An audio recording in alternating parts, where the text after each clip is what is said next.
caught up with a friend, Brian Kilmeade, who was in North Dakota not long ago, trying to find out whether Doug Burgum was going to be the vice presidential candidate. We know the news. He's not the guy. What do you think? I'm a little surprised. I am. I'm not sure what JD Vance brings. He's really smart, great, unique background, working class, goes to the Ivy Leagues, goes serves in the Marines, goes to Iraq, then goes to the Senate, gets in the first time. So his resume looks fantastic, just 39 years old.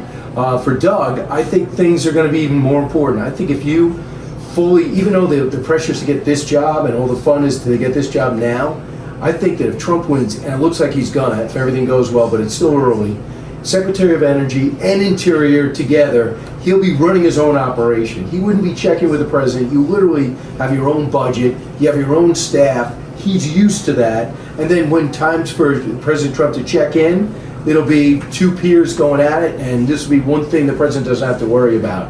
So I think he might be disappointed today, but I think come November, he gets nominated, he wins, gets nominated sometime in December, he'll realize he's actually in a better spot. You made the point of Interior. That's my bet, only because of the fact that the BLM, the Bureau of Land Management, has the Interior, is under the Interior Department. All the federal lands for energy are off limits right now under Biden. That's something he could change on day one, and obviously having his energy background, don't you think that could make a big difference? There's talk of giving him both. Is that right? Overseeing both. And then you could have very strong deputies in charge. And I think that he could do it. That's how impressed he is. And Doug can do anything. Wow. That guy's one of the most impressive people around. You give him both. He will set up systems. He has the vision. Then he reports to the president. I think it's a no-brainer. And I think he might be disappointed right now, but he really shouldn't be. His profile is up there. He's set. He wants to run in 4 years. He's got to get a prominent position inside this administration. And right now, they can't even pick a nominee to go against him, let alone beat him. So very curious. This is a very powerful time for Republicans.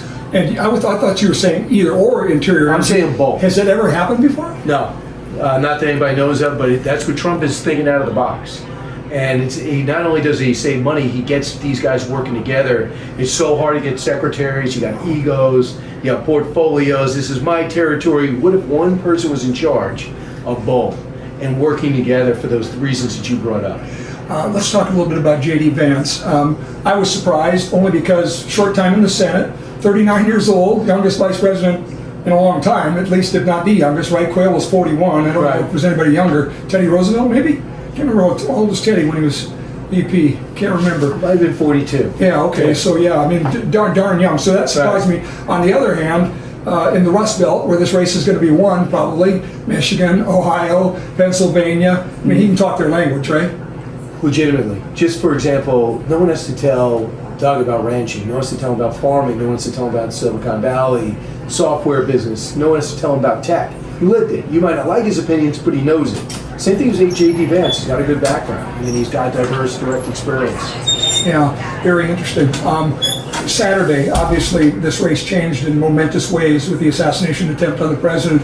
What's your feeling on what's going to come of that event on Saturday and what it means for November? Well, number one, RFK is getting Secret Service. No joke. They got to bolster up both sides, no question. I think Trump goes back to outdoor, but he probably gets bulletproof glass.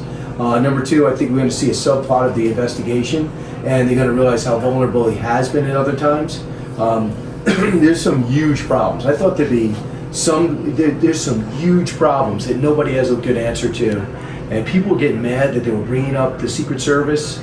Of course, you have to look at the Secret Service. Great courage to shield him, but not a great advance to protect him, and that has to be looked at. I'm not even. Sometimes you go, "Well, this guy shot from 2,000 yards and he was in the woods." No, this guy was on the roof.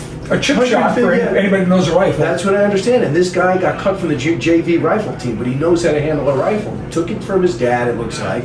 He's a bad guy. Explosives in his car, explosives in his house. There's other people that have identified him or must know what he's capable of.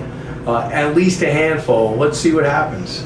It's going to be a lot of comparisons to JFK and the Texas Book Depository and everything else to have a spot like that close to the president with a vantage point.